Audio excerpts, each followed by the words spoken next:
Hey YouTube, Brian here with an updated deck profile for my Fiend Smith Magical Musketeer deck for Rage of the Abyss format. And I know I'm a bit late on this, but I wanted to get some more testing in with the deck before I kind of put out a video on like what I think the best build of this deck for this format is going to be.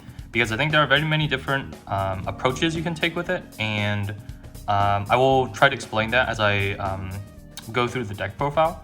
And I'll try to keep it as short as I can because I think a lot of it is still pretty like similar to what we played last format, with just some key differences that really added some more oomph to the deck with the new support cards and all that. So before I get into like the card by card, actually, I want to talk about the elephant in the room, which is that Fuwalos just got released in Rage of the Abyss, and we are a deck that summons a lot from the extra deck. And I think a lot of people have like questions of like, okay, how do we deal with Fuwalos? And is, you know, Fiend Smith Musketeer even worth playing this format? And so in my opinion, I think yes. And the reason is I think Fiend Smith Magical Musketeer lies in a very niche niche part of the meta, where it is one of the few decks that can put up very decent half boards when your opponent Fuwaloses you and give them no draws at all. So what I mean is this deck has the ability to, let's say you open Caspar and you just open anything you can play behind him, and just kind of a spoiler for the deck list here, but let's say I open like Caspar and Burial Goods, or I open Engraver Burial Goods, or I open Tracked Burial Goods. There's like a lot of ways you can get to Caspar. Your opponent Fuwaloses you in the you know, draw, standby, whatever. You can just go normal summon Caspar, play Burial Goods, send your Black Goat Laughs to Grave, use your Caspar effect to search. And usually I would preferably grab either Cross Domination or Desperado, just because these two are the most like most generic, and you'll likely have these two come up, because the problem with like searching like Last Stand here is if your opponent knows you have Last Stand, they can choose to like not play a spell or trap and just like normal summon something, hit over your Caspar first. So whatever you grab off of this Caspar search, you want it to be something that can at least protect Caspar from like a enter battle phase attack over him. So I would grab Desperado or Cross Domination. Kind of choice is kind of up to you. But then like, so under Fuwalos, you have a pop one. You have Black Goat, which is very powerful in the grave. It's kind of like a prohibition from the graveyard. And then when you pop your opponent's monster, your Caspar then searches again. And this time you can kind of grab whatever you want for what the situation calls for. And so that's like 3 interruptions while giving your opponent 0 Fuwalos draws, which I think is like a very powerful thing in this format. Because even the best decks of this format, if they don't have an answer to Fuwalos, they need to at least give the opponent 1 draw to make their half boards. So Centurion, for instance, is one that's talked about, where if you get Fuwalos, you can just make Auxilla, set, I think it's Phalanx, the trap card, and give your opponent 1 draw and just pass back to them. And with like Snake Eyes, for instance, you have to like make Masquerena, then put like Oak in your spell and trap zone, or you make like Top Hat Rabbit and put Oak in your spell and trap zone. And like all of those are like fine, but like I said, they still give your opponent a draw, which means they go even on their Fuwalos, and they just basically played an Upstart Goblin while you have massively cratered your own setup. And so this deck being able to put up multiple interruptions while giving your opponent no draws and making Fuwalos into a strict -1, I think is a very powerful thing in this format. And so I think at least to me, the answer is yes, this deck is still worth playing even under Fuwalos, just because of that exact reason. And I think that like if you want to play this deck in this format, there's like a few ways you can go. So I guess, yeah, let me go ahead and get started with the Musketeer part of the deck. And this is pretty much the same as last format. Nothing has changed here. You still play 3 Starfire, 3 Caspar, 1 Dock, and then one of each of the good musket spells and traps. And Like last format, it was debatable if you play like 2 or 3 cast bar. I think this format, it's like not debatable if you play 2 or 3, because like I said, it's just so important to have the cast bar be available when your opponent Fuwalos you, and you can just set up like 3 interruptions without giving them a single draw. I think like if you want to play this deck in this format, there's like a few different ways you could go about it.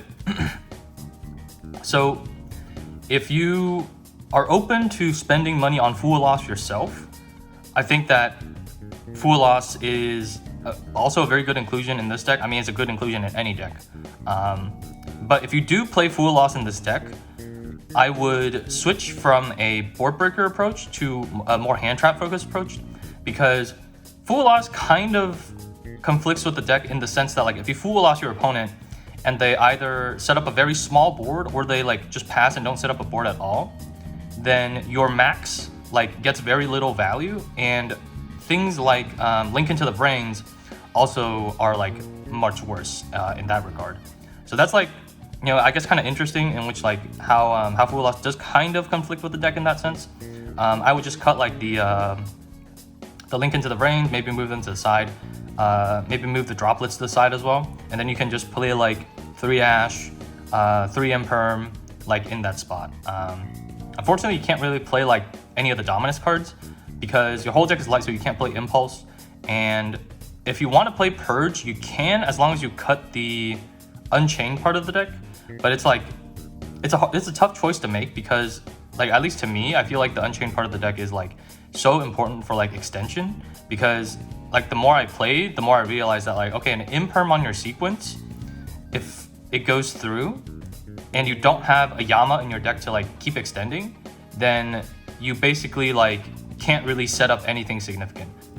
So I think the Unchained package is like really does help in terms of like playing through interruptions and stuff. And unfortunately, we are still in like a 20 non-engine format where you kind of have to expect to go up against at least 2 to 3 hand traps every game. And so I think yeah, like if you want to play Fuwalos, you should play Fuwalos with other hand traps so they can draw into them and then use them on your opponent's turn and stuff like that. However, if you don't want to spend money on Fuwalos, like me, then there are also 2 ways you can take this. So if you don't want to spend money on Fuwalos, you can go a blind second approach.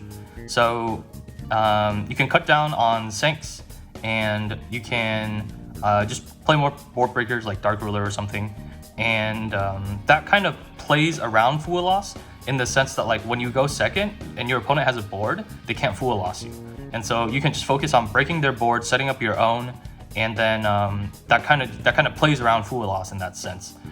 The approach that I decided to take was to still go first with this deck and kind of just play off the fact that, as I mentioned before, your half boards under Fuwalos are still very much competent and have like a lot of disruption, while just making your opponent's Fuwalos basically a -1.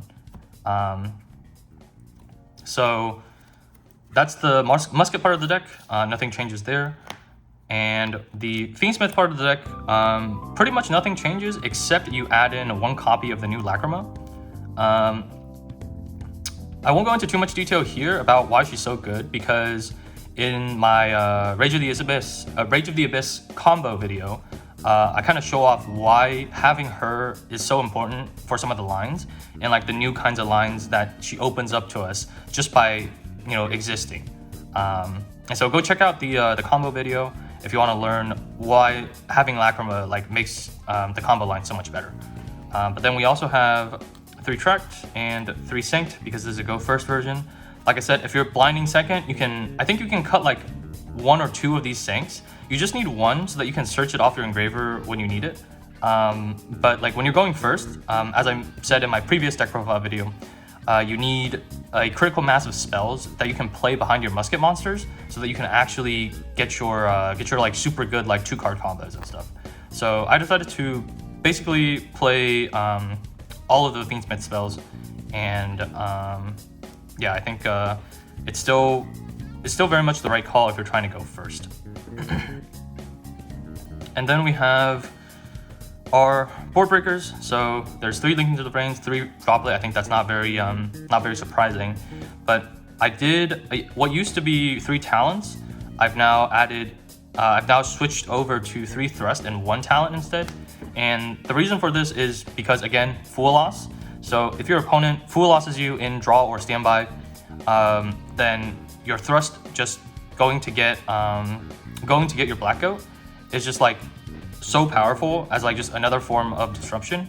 And like with the amount of hand traps that people are playing, like thrust is always live, and so I think like it's a very good like way to just give you more options for disruptions when you get Fuwalos. And obviously it's just like a good like board breaker card in general. In terms of like targets that I'm playing for it, I'm actually not playing anything like in particular. A lot of the times I just set the Black Goat last because the effect that it does when it's like activated when flip face up is like still very strong. And if I open both thrust and burial goods and cash bar, then usually I'll just go burial goods, send the Black Goat last, and then thrust can just set one of your magical musket traps instead. So obviously you can't set last stand because it's a counter trap, but you can set Dancing Needle or Desperado, which are like they're still good cards, even if you set them off of thrust. So it's just like more options for you to have to to play under Fuwalos when you do get essentially maxied in that sense. And then as you guys already saw, I'm still playing the Burial Goods and the Black Goat last package. And then for some one-offs, we just have Called By and Prosperity. Prosperity was kind of just the 40th card to just add some extra consistency, another card to play behind Musket monsters, and Called By the Grave just to stop the hand traps, primarily Fuwalos. And then the last 3 cards here, just some engine requirements. So Diabolica, I mentioned in the previous video, you use this as part of your mainline combos. It becomes the second Dark Fiend for Arrow Eater as well. And then just Shavara and Chamber for your Unchained package. And so I ended up deciding not to play Ash in the main, just because like you don't need to stop the Fuwalos, since as I mentioned, you have your cash bar lines that can set up very good like half boards, even under Fuwalos, and you make your opponent's Fuwalos into a -1. Because if you Ash your opponent's Fuwalos, then your opponent just goes even. You've both traded a card for it. And so if you let your opponent's Fuwalos go, and you don't give them any draws, then it becomes a -1 for them. And then like they're playing with a 5-card hand into your minimum 3 interaction board, which I think is like very manageable. So yeah, that's why I decided not to play Ash in the main, just because I think we don't need it, and that we need to keep the deck as lean as possible in order to keep consistency as high as possible. And then for the extra deck, it's mostly similar to last format. So we have Requiem, Max, Muckraker, Sequence, pretty standard. You have your Little Knight, and then you have your Unchained package. So all of that's pretty standard. The only new inclusion is the new Link 3 Agnum Day, and this card is honestly like might be one of the most like overlooked cards in Rage of the Abyss, because like most decks only use the Fiend Smith engine as a way to like get into Caesar to protect from Nib, or into Desiree to get an Omni negate. Like none of them ever use Agnum Day. And I think a lot of people, when they saw this Link monster, then like they kind of like just glossed over it, and they think like, oh, kind of too high of an investment to make and not really worth it. But Agnum Day is like so strong for this deck because of 2 reasons.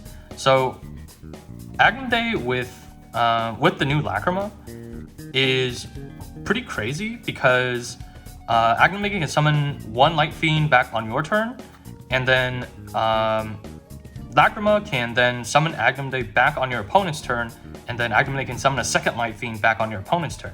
So with a lot of your setups, you can basically afford to like make your entire board and not have to consistently like keep a Musket name on the field, because you can just on your opponent's turn shuffle Lacrima back, summon Agnum Day summon your Musket name onto the field, and Agnum Day also increases the attack of your Musket name as well. So if you if you summon, you know, Caspar in attack position, he goes up to like 3,000 attack, which makes him like a lot less vulnerable to like just being attacked over.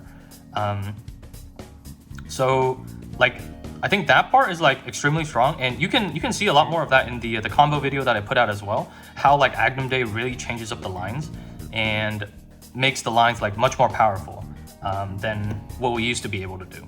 But the other thing I think people don't realize with Agnum Day is he makes OTKing so much easier. Like this deck, the thing with it is sometimes you have to like spend a lot of resources just breaking your opponent's whole board. Like maybe you can't kill them that same turn. Maybe you played Synced, and so you can only attack with Fiend monsters. And so you can't like attack with a 5300 access code. You have to like convert your access code into like a Typhon, but maybe you don't have enough damage when you do that. Agnum Day kind of just solves a lot of those issues because so Agnum Day, you can use him in the battle phase as well. And because he gives like quite a big boost to whatever you summon back, it's as if he's doing like 3600 damage by himself. Because you summon him, you attack with him, he deals 18, and then you use it as effect in the battle phase, summon back like your Caspar and equip your Agnum Day to it, and your Caspar is 3000 attack. And that's like 4800 right there. And so like, and Caspar is like the smallest like Light Fiend you could summon. Like you have like bigger Light Fiends like Engraver, or you can summon back like a Desiree that's already been used and has been sent to the graveyard, and then you can just recur it, and then your Desiree can now negate 3 cards instead of 2 when sequence is equipped, and your Desiree is like massive. And so Agnum Day really does open up just so much for this deck, and I like that Agnum Day is like kind of only used in like Light Fiend specific decks, and that like other decks like aren't really able to make use of it, because like I think he's like just such a big boon to Fiendsmith Magical Musketeer in general. And yeah, if you want to see, you know, how I use this card in my combo lines, then go check out the combo video. And then the rest is pretty standard, just 1 Necroquip, 1 Arrow Eater, 1 Desiree for the usual combos, and then 1 Typhon and 1 Caesar. Yeah, I cover all of these in my previous deck profile, so not much to explain there. And then we have the side deck. So for the side, I'm playing 3 Droll, 3 Spooky Dogwood, 3 Ash, 3 Cosmic. I think like Droll and Ash are definitely like kind of auto includes in the side deck, just because like they cover the most amount of matchups. And with the Snake Eye decks being like Azamina, Snake Eye, Fire King, Droll is actually like insanely good against them because they search so much over the course of their turn. I wouldn't side Ash in for those matchups, but like as I said in my last video, Ash is more so for the Tenpai matchup than anything else. I don't see like any branded now, so Ash is kind of really there for that exclusive purpose. And Spooky Dogwood is an inclusion that I added for time reasons, because like I found that in the past, like your games can go long because of how you're playing a board breaker deck, so you have to let your opponent combo, and like if your opponent is like kind of slow at comboing, then you might get like very close to time by the end of like game 2, because you have to let your opponent combo and watch that unskippable cutscene, and then you have to break their board, which I mean you're gonna have to think about like how to properly sequence everything in order to break their board, and then set up your own as well. But then like if you can't kill your opponent, they get another turn to try and break through your board, and that just ends up can take up a lot of time. And so I put this in here as just like a safety measure for if we do get close to time. And then 3 Cosmic here is just for like Runic and White Forest decks. Also back row decks in general, you kind of just need to have like some kind of back row removal in your side just to like make those matchups a little bit easier. And then the last 3 here, just 3 thrust targets. Yeah, nothing really much to say here. Dimensional Barrier for Tenpai, DD Ground for like the Snake Eyes decks, and then Harpies here just as like, you know, another thing to help insulate against the back row decks. Yeah, I think that's it for this deck profile, and as usual, If you have any questions about it, you can find me in the Team Top Cut Discord, and also check out our Metafy page if you want coaching or just advice on the deck in general. And yeah, I think that's about it. See everyone next time.